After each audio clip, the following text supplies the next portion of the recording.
They say if someone describes you as having a great personality, that's a good indication that someone thinks you're ugly as heck. I've been described as having a really great personality. I'm actually very lucky.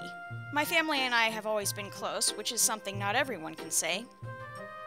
Here we've got Mom, Dad, Uncle Ned, and my brothers, Reggie, Jimmy, Skip, Max, and Bobby. Oh, and that's me. Every Saturday we get together and ride our bikes. It's fun, except that Dad is always chatting on his cell phone, which makes my mom angry. My dad works at an accounting office downtown. My mom stays home and takes care of the house. And man, can that woman cook.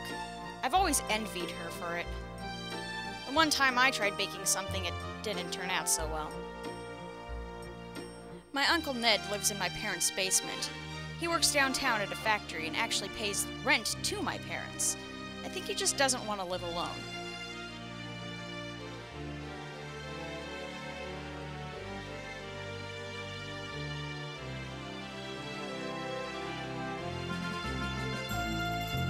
My oldest brother is Reggie. He has a knack for luck. He made a fortune in the stock market without knowing anything about finances. He just buys stocks that have abbreviations he can make funny acronyms out of. And then there was the time he went to Vegas and placed all his savings on Red 18. Now that he's rich, he's taken up talking in a British accent. He calls everyone Old Bean and insists others refer to him as Reginald. My mom hates it. Jimmy and Skip have always been really close. 2 years ago, when Jimmy went off to join the army, poor Skip was devastated. Jimmy was apparently quite the soldier, but he got injured and they had to send him home. He can't move his legs anymore, and he's gained more than a bit of weight, but he's doing all right. I guess the most interesting thing I can tell you about Skip is that he accidentally washed his hair with Clorox bleach and has been blonde ever since. Max is the quarterback for his high school football team, which works out nicely since he's always been very competitive. His dream is to join the Cubs and lead them to victory in the World Series. My youngest brother Bobby has never been the pinnacle of physical fitness, but he is smart, and I imagine that someday he'll end up doing some sort of important scientific research.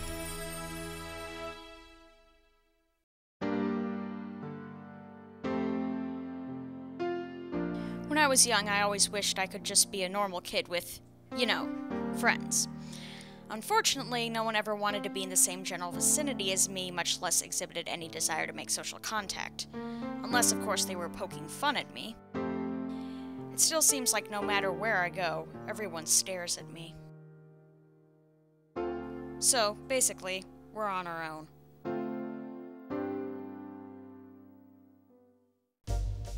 I used to imagine that I lived in a kingdom of ugly people.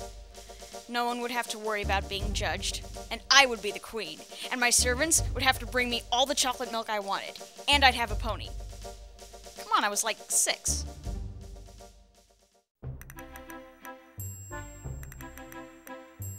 As a teenager, I had a hard time getting jobs. I tried babysitting once. That didn't go very well. Needless to say, I wasn't exactly hopeful about the prospects of getting a husband. But then, to my surprise and joy, the internet sprung forth into existence.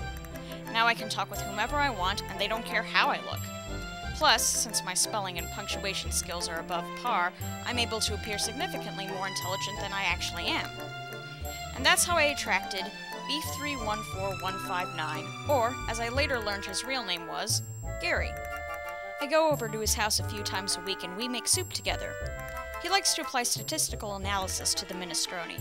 By thoroughly stirring the pot, I was able to get a representative sample of what the soup ingredients are. Usually when he starts doing this, I just stop listening. But I don't mind his quirks. I love him and he loves me.